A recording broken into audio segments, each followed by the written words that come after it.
The Lakers had 3 ways to make this offseason go horribly wrong, but instead, they completely nailed it and might have a realistic shot at winning their 18th championship this upcoming season. After a terrible year in the 2021-22 season and a terrible start to this past season, the Lakers completely flipped the script by getting rid of Russell Westbrook at the trade deadline and bringing in guys that fit the team a lot better. These trades not only created a more cohesive team and propelled the Lakers all the way to the conference finals, but also allowed them to not spend 75% of their salary on 3 players while filling out the rest of the roster with veteran minimum contracts. Out of the 4 things that could have happened this offseason, 3 of them would have been very bad. In my opinion, the Lakers managed to do the right thing this offseason. First, the Lakers could have gotten rid of members of the supporting cast that were so important to their second half success to bring in Damian Lillard or Kyrie Irving. That likely would have been disastrous because they'd have to gut their depth and hurt the defensive identity that they built in the second half of this past season. The second thing that would have made this offseason go bad is to not make any moves at all outside of the draft. The Lakers got swept by the Nuggets in the conference finals, so clearly there's a lot of room for improvement. There's a chance that the Lakers may have gotten good draft picks, I'll talk about them later, but they're unproven. In the Lakers situation, it's better to surround LeBron James and Anthony Davis with guys who we know what they can bring to the table.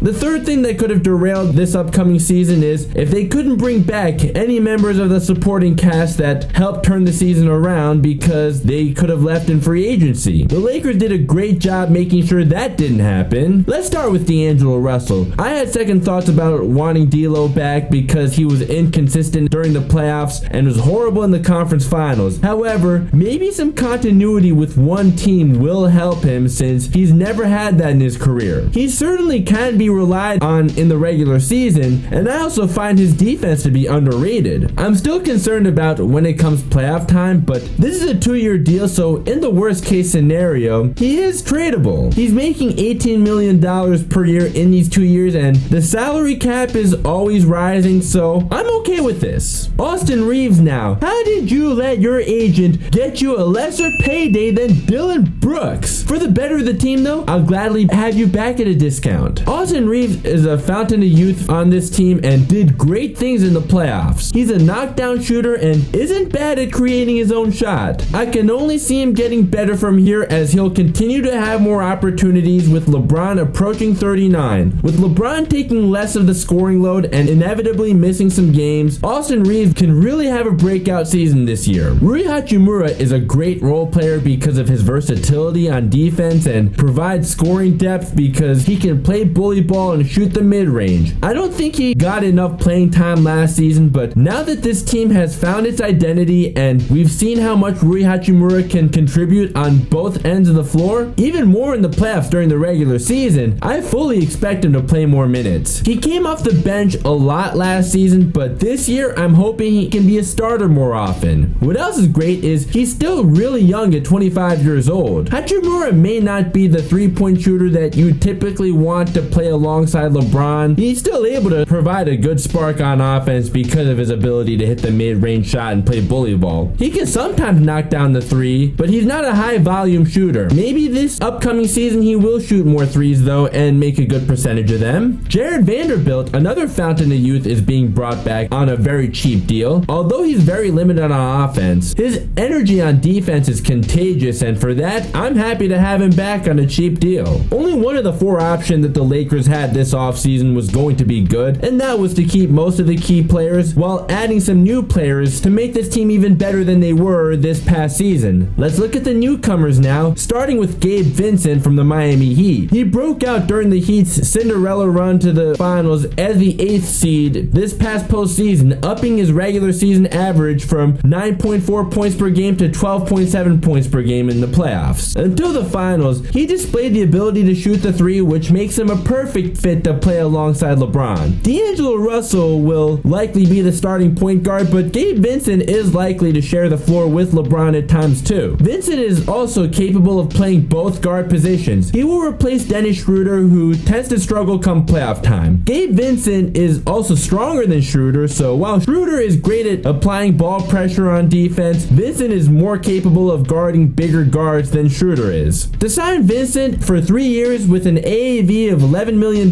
while he's 27 years old? That's pretty good to me. Now on to Taurean Prince, who the Lakers signed for just 1 year for $4.5 million.